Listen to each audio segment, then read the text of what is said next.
Reading में कभी problem नहीं आएगी अगर आपका अपकमिंग आईएलटीएस एग्ज़ाम होने वाला है। आपके लिए स्पेशल क्लास लेकर आया हूँ। 10 मिनट में सिखाऊंगा एमसीक्यू। जिनको रीडिंग के एमसीक्यू में प्रॉब्लम आती है ना, सिर्फ 10 मिनट देखो, 100% उसके बाद उसी के अकॉर्डिंग काम करो और गारंटी देता हूँ बैंड स्कोर आएगा। बात करेंगे उससे पहले एग्ज़ाम की। एवरी वीडियो में मैं ये क्लिप 1 मिनट की ज़रूर ऐड करता हूँ, स्टूडेंट की सेटिस्फेक्शन के लिए, स्टूडेंट्स की एक मोटिवेशन के लिए। क्योंकि अगर सुबह उठकर डेली आप मोटिवेट होते हो ना, डेली मोटिवेट होने के बाद गारंटी है 7 डेज कंटिन्यू आप उस काम में सक्सेस हो जाओगे जो आप सक्सेस पाना चाहते हो। रिसेंट एग्ज़ाम होकर गए हैं, 3 एग्ज़ाम हो चुके हैं, तीनों एग्ज़ाम में प्रेडिक्शन विद स्क्रीन रिकॉर्डिंग आप देख सकते हो 100% ट्रू गई है। बड़े बड़े इंस्टीट्यूट में स्टूडेंट लगे हैं, बड़े बड़ी फीस पे करते हैं, बट बैंड नहीं आया। हमारे पास आए, घर पे बैठ के स्टडी करी, घर पे बैठकर हमारे से प्रेडिक्शन पीडीएफ ली और 100% वर्क कर कर अपना एग्ज़ाम को क्रैक किया। अगर आपको भी चाहिए, आप हमें व्हाट्सएप के ऊपर मैसेज करके इनको बाय कर सकते हो। आज की क्लास स्पेशल उन स्टूडेंट्स के लिए बहुत ज़्यादा बेस्ट होने वाली है, क्योंकि जिन स्टूडेंट्स को प्रॉब्लम आती है रीडिंग एमसीक्यू में, बिकॉज रीडिंग एमसीक्यू एक ऐसा पार्ट है जिसमें बहुत ज़्यादा स्टूडेंट हैं वो कंफ्यूज हो जाते हैं कि उनको आंसर कौन सा लगाना चाहिए। तो आज हम उन्हीं टॉपिक्स के ऊपर बात करेंगे, कैसे आंसर फाइंड किए जाते हैं, कैसे कीवर्ड फाइंड किए जाते हैं और कैसे एक ग्रामर के साथ, एक पैराफ्रेजिंग के साथ हम रीडिंग में कन्फ्यूज्ड हो जाते हैं। मतलब कि रीडिंग में स्टूडेंट सबसे ज़्यादा होते हैं कन्फ्यूज़, क्योंकि पैराफ्रेजिंग उनको पता नहीं होती कि कैसे की होती है रीडिंग में। तो आज उसी टॉपिक के ऊपर बात करेंगे। चलो चलते हैं ऊपर एंड अपनी इस रीडिंग को कंप्लीट करते हैं। सबसे पहले हमारा क्वेश्चन देखना बहुत ज़्यादा ज़रूरी है कि एक्चुअल में हमारा क्वेश्चन क्या है। और यहाँ पर हमारा क्वेश्चन क्या है, हमारा क्वेश्चन इसमें वो पूछ रहा है कि when did the 720 travels die, कि मतलब कि जो ट्रेवल थे उनकी डेथ कब हुई थी। मतलब कि 720 ट्रेवल हैं, उनकी डेथ कब हुई थी। 13 decades ago, few decades ago, 30 year ago and there is no information about it. हमें देखना है कि हमारा क्वेश्चन का आंसर क्या है। हमारा मेन कीवर्ड है कि 720 ट्रेवल, जो 720 ट्रेवल है इनकी डेथ कब हुई थी। हमें पैराग्राफ में ये फाइंड करना है। तो मैं इसको टोटली रेज कर देता हूँ और ऊपर चलते हैं। ऊपर जाकर हम देखते हैं कि कब उनकी डेथ हुई थी। तो 1985 की ये बात है। यहाँ पर देखा जाए 1985 की बात है कि जब डिज़ास्टर वहाँ पर आया था, मतलब भूचाल वगैरह आए होंगे। There are many grim landmarks in the history of aviation on one of the particular stands out. मतलब कि लैंडमार्क्स है, धरती के ऊपर होती रहती है और हिस्ट्री इस चीज़ की गवाह है कि कितनी लैंडमार्क्स होती हैं, मतलब इधर उधर से ज़मीन खिसकती है। 3 decades ago, मतलब 3 decades ago 720 travelers and crew lost their lives on board commercial aircraft in a single month, more than in any other before और since। मतलब कि 720 ट्रेवल की डेथ हो गई थी कब, 3 decades ago। और उसमें वो अपना जो crew lost their leaves and board commercial aircraft single month, की सिंगल मंथ के अंदर वो एक कमर्शियल एयरक्राफ्ट था जो उनका लॉस हुआ था। और 1 महीना सिंस नियर अबाउट उन्होंने कहा है कि वो चीज़ हुई थी। अब 720 ट्रेवल की डेथ हुई थी 3 decades अगो। मतलब कि अगर एक डेकेड्स में कितने ईयर होते हैं, 10 साल होते हैं। अब नीचे मैं आपको जाकर दिखाता हूँ तो वहाँ पर उन्होंने क्या बात करी है। जस्ट लाइक हम नीचे चलते हैं तो यहाँ पर अगर देखा जाए 13 decades अगो की हम बात करें हैं। 13 का मतलब क्या होता है, मतलब कि 13। अगर 13 को हम मल्टीपल करते हैं, 13 को मल्टीपल करते हैं तो ये बनते हैं 130 साल। फ्यू डेकेड्स की अगर हम बात करते हैं तो वहाँ पर फ्यू मतलब कब, इसकी कोई भी टाइमिंग वहाँ पर नहीं दी गई। राइट। 13 ईयर अगो, 30 ईयर्स का हाँ जरूर उन्होंने क्या कहा है, 3 decades अगो। वहाँ पर आपने पढ़ा भी होगा 3 decades अगो की वहाँ पर बात करी है। And there no information about it, इसकी तो उन्होंने बात करी ही नहीं है। मतलब कि मेरा जो राइट आंसर है वो कौन सा है, मेरा राइट आंसर है एक सी। क्योंकि सी इसलिए है, मैं आपको इसका शो भी करता हूँ क्योंकि हिंट भी इसके साथ शो करे गए हैं मैं, कि आपको अच्छे से समझ आ जाए इसलिए। सो पहले इसके ऊपर चलते हैं, हम हिंट के ऊपर चलते हैं अपने।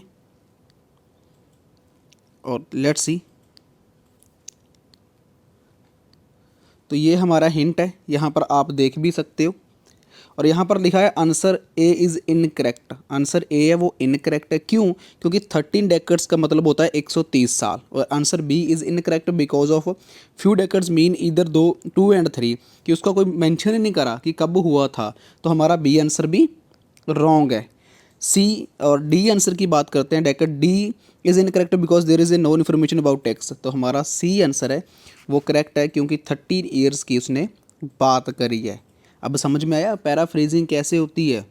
इस वे के साथ होती है पैराफ्रेजिंग। आप यहाँ पर भी देखिए कि उसने 30 को 3 डेकेड्स लिख दिया, 3 लिख दिया, मतलब कि अब 3 की वो बात कर रहा है, 3 की वो बात कर रहा है।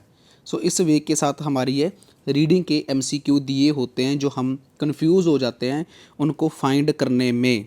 अब चलते हैं नेक्स्ट क्वेश्चन के ऊपर। चलो सेकंड नंबर क्वेश्चन देखते हैं। सेकंड नंबर क्वेश्चन क्या हो सकता है? ये जो रीडिंग है ना, ये बहुत ज़्यादा इजी रीडिंग है। तो इजी रीडिंग इसलिए लेकर आए हैं कि एक बार आपको समझ में तो आओ। अब फॉर एग्जांपल दैट आपको डिफ़िकल्ट में रीडिंग MCQ लेकर आ जाता हूँ, तो मैं गारंटी देता हूँ आपको समझ में नहीं आएंगे।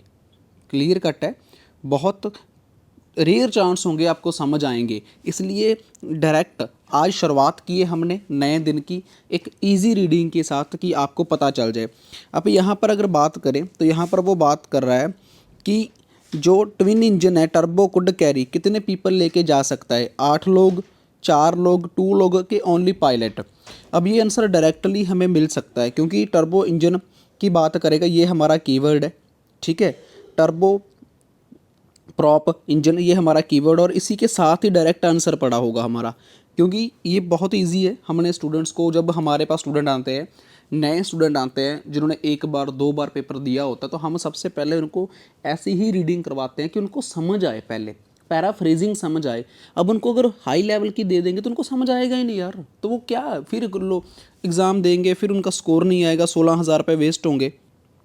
ऐसा ही होता है ना। अब हमारा मेन कीवर्ड है इंजन टर्बो प्रॉप, और लोगों को देखना है। अब इंजन टर्बो प्रॉप में कहाँ मिलेगा? यहीं कहीं वो होना चाहिए, सेकंड पैराग्राफ में होगा, क्योंकि फर्स्ट पैराग्राफ तो हमारा कंप्लीट हो चुका है।